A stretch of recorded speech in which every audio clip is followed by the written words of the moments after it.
Hey, I'm Jon Thelen. Today I'm Fish Ed. We're out doing some crappie fishing, and man, this is some of my favorite fishing. And one of my favorite ways to do it is using a float, but there are so many different floats out there, different shapes, different sizes, different styles. And sometimes it's hard to figure out what you're really looking for when you go to the store. Well, we're gonna explain all that to you today. Stay right where you're at. Fish Ed's coming up.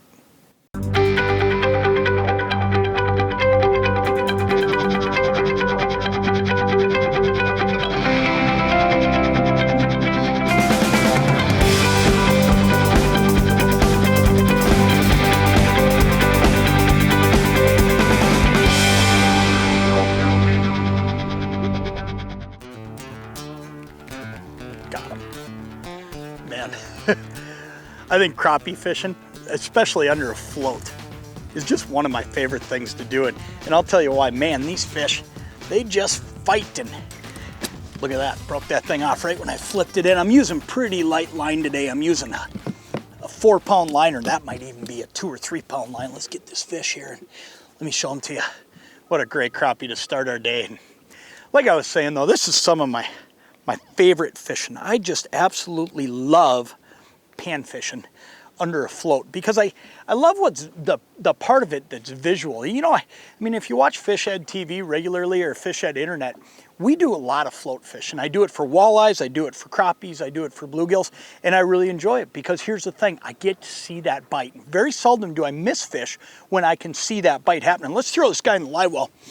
Let me explain to you what we're going to talk about today. We're going to talk about the differences in bobbers because I know what it's like. You walk into your favorite retailer and you see all these Thill bins lined up, you see cards hanging on the wall, and there's all these different options. And sometimes you probably wonder, because I know I did in the past, why is there so many different shapes, so many different sizes, so many different options? Well, let me explain to you throughout today's show a little bit about what you want to look for based on the fishing you're planning on doing for the day.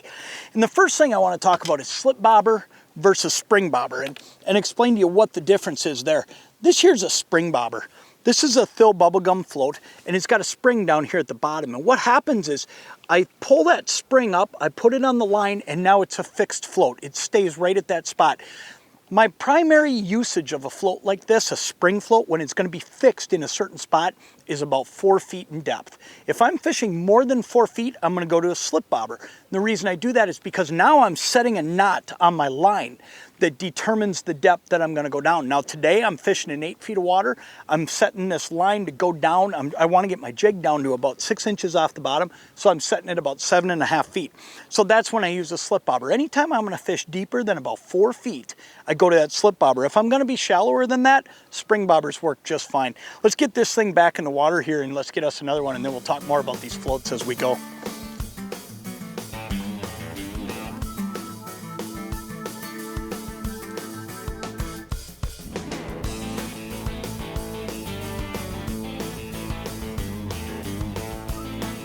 There he goes.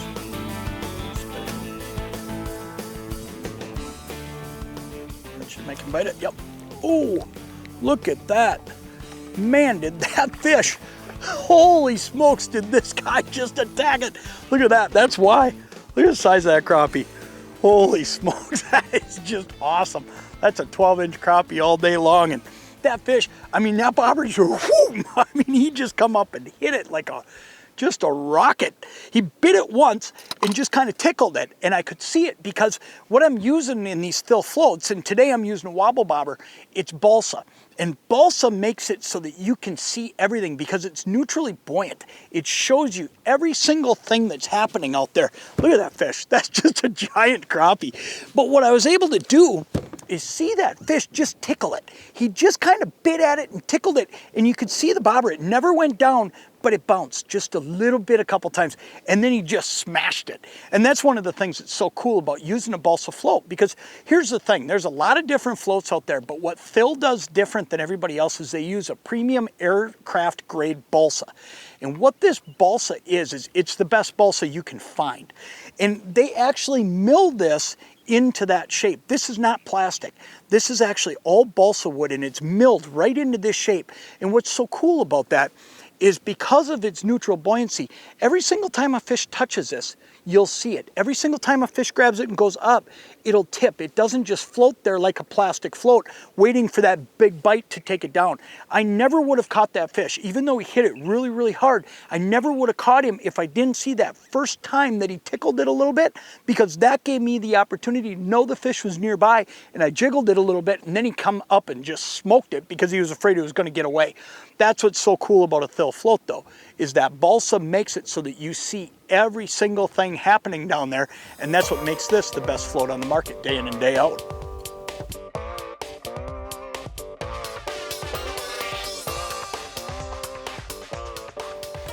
You know, there's certain times that are just ideal for float fishing, and this is one of them today that I'm in. We're in a situation here where these fish are very, very distinctly packed up on one little area. And if I were to just drift through here, and you know, I like to troll, I like to drift, I like to fish in a lot of different ways, and there's a lot of days that I feel the key is to cover ground.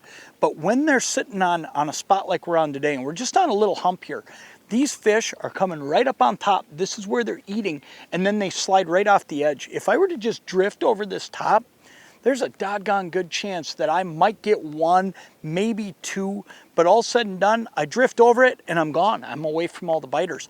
But because I'm using a float today, what I'm able to do is just kind of park the boat here, and I'll flip out all over around the boat. And if I had more people in the boat, it allows us to stay right on top of those biting fish. And one thing I'll tell you, especially about panfish, is they love to feed up, and walleyes do too. And I know we've talked about that in different fish ed shows over the years, how much walleyes will feed up. That's the ideal situation to use a float, is when you've got fish tight on a structure that are willing to feed up, because you can suspend that bait right over their heads, and eventually they can't resist and they come up and grab it. You couldn't do that if you were drifting. You'd go right past them.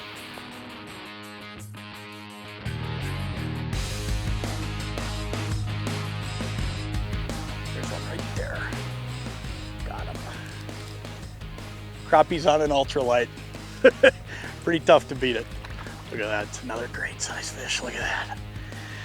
Been able to keep some fish for dinner tonight. I don't think there's a whole lot of better eating fish out there than crappies. Man, this is a simple, simple deal. Being able to go out there and see the bite, feel the fish, fight them all the way in, and stay right on top of fish. And you can do this. It's a really simple deal. I mean, just go out, pick yourself up some floats, pick up the right float for the right day, have a variety of them. Thill makes every single thing you're gonna need. And you can go out and you can do this. I mean, this is simple fishing. I wish I had the kids out here today, because this is about as easy as it gets, and it's just a ball.